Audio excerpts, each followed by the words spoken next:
The market for building your own gaming PC has changed tremendously in 2018. Over the last year, we've seen GPU prices skyrocket due to the cryptocurrency mining epidemic, and memory prices are pretty much out of control as well. Today, we're going to find out whether or not building your own budget gaming PC is worth it and what sort of performance you can expect. So with a budget of $500, this is what I've come up with. And for a change of pace, we're actually going to discuss each part and why I've selected them as we build the system. And the goal here was to build a 1080p gaming system, which can easily handle titles like CSGO, Overwatch, and Fortnite, but also slightly more demanding titles like PUBG, GTA 5, and Rainbow Six Siege with slightly lowered settings. Starting off, let's talk about the CPU, and for this budget, we're going with Intel's i3-8100. For those who don't know, this is an 8th generation quad-core processor clocked at 3.6 GHz for only around $115. For gaming, there really is no better choice when paired with a discrete GPU that we'll be looking at in just a minute. If you are wanting to build a PC at the lowest cost possible though, AMD's Ryzen 3 2200G is a great option for those who don't mind playing on minimum quality settings and less demanding titles. For our budget though, the i3-8100 is fairly uncontested and is the best option if you're wanting to play at the highest frame rates possible, and I did a fairly in-depth video comparing the i3-8100 against both the R3 2200G and the Pentium G4560. For those who haven't seen that yet, definitely check that out. I'll leave a link in the top right hand corner. The great thing about spending a little bit more money on the CPU like we have here is that you won't be in a rush to upgrade down the line due to bottlenecking.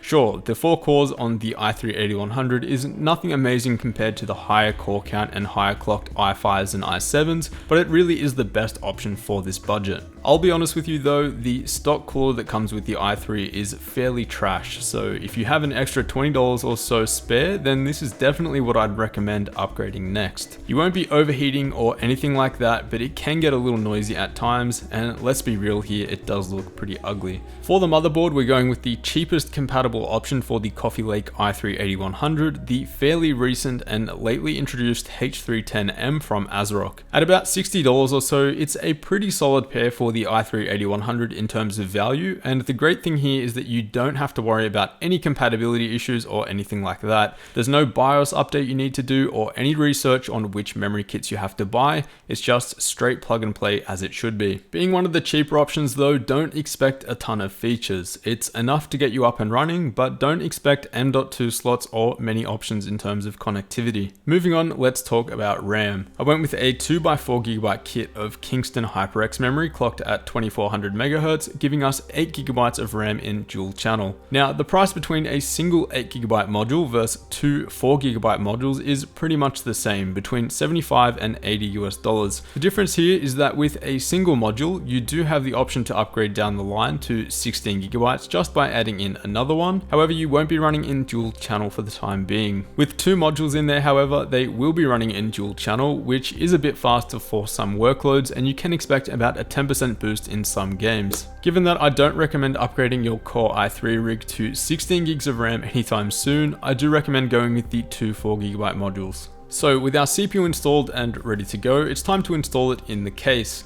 The one I've chosen here is the Cooler Master Masterbox Lite 3.1. This comes in a standard version with an acrylic side panel for $39 or the tempered glass variant for an extra $10. I've got the tempered glass variant here as the cheaper option was out of stock, but otherwise it's the exact same case. You get one pre-installed fan configured as exhaust, there's 2 slots for 3.5-inch drives and one for 2.5-inch. There's no power supply shroud, cable management is pretty poor, but at the end of the day, this is pretty solid value given the price, and it looks okay as well. The other thing here is that we're going with a fairly compact option. This is a micro ATX case to fit our micro ATX motherboard.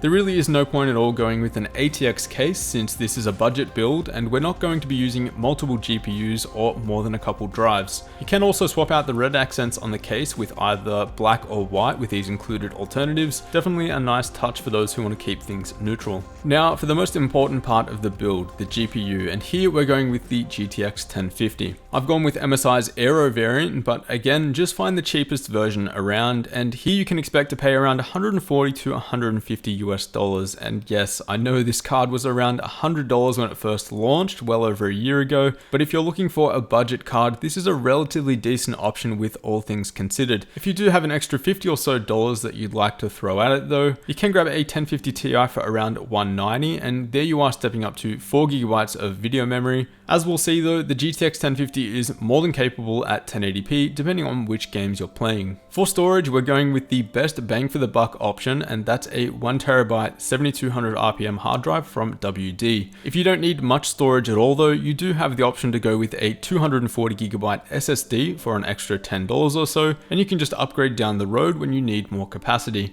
There you'll get much faster boot and load times. However, I feel 240GB is fairly limiting for most people when you're considering the operating system, programs, and game files all go on this drive. So a 1TB hard drive is going to be the best option for most people. Most people would rather wait a little bit longer than simply run out of space. And lastly, the power supply that we're using is EVGA's 450BT. It's a 450 watt 80 plus bronze rated power supply, which is unfortunately not available here in Australia, so I'll be using Corsair's CX450M.